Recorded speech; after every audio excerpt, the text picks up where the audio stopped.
তো finally MCU drop করেছে তাদের ডার্ক অ্যাভেঞ্জার্স বা থান্ডারবোল্টস এর ট্রেলার, যেখানে আমরা দেখতে পাচ্ছি বাকি বান্স, এলিনা, রেড গার্ডিয়ান, টাস্কমাস্টার এবং ঘোস্টকে। এবং এই ট্রেলারটা দেখে এটা তো স্পষ্ট হয়ে যাচ্ছে যে এই মুভির শেষ অবধি টাস্কমাস্টার বাঁচবে না, কারণ কি ট্রেলার জুড়ে তাকে বেশি দেখাই যাচ্ছে না। বাট এর থেকে বড় কথা হচ্ছে এখানে আর একটা ক্যারেক্টার রয়েছে, অ্যান্ড দ্যাট ইজ সেন্ট্রি। তো সেন্ট্রি হচ্ছে মার্ভেলের সুপারম্যান, যেখানে এই ক্যারেক্টারটা একদিকে হিরো বাট অন্যদিকে ভিলেন। তো সেন্ট্রি মাঝে মাঝে অপরিচিত হয়ে যায়, মানে বোঝাচ্ছি সেন্ট্রি রয়েছে দুটো পার্সোনালিটি, যেখানে সেন্ট্রি সুপারম্যানের মতো হোপের প্রতীক, বাট তার উল্টো দিকে রয়েছে ভয়েড, যে তার ভিলেনিয়াস পার্সোনালিটি এবং যে সামনে এসে গেলে সবকিছু শেষ করে দিতে পারে।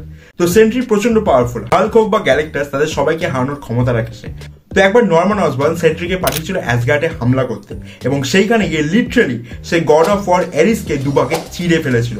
তো তোমরা বুঝতেই পারছো সেন্ট্রি কতটা পাওয়ারফুল। বাট মেন কথা হচ্ছে এই মুভিতে হয়তো সেন্ট্রির দিককে না, ভয়েডের দিককে আমরা বেশি দেখতে পারবো প্রথম থেকে শেষ অবধি, এবং শেষে গিয়ে সে তার হিউম্যান ফর্মে ফেরত আসবে।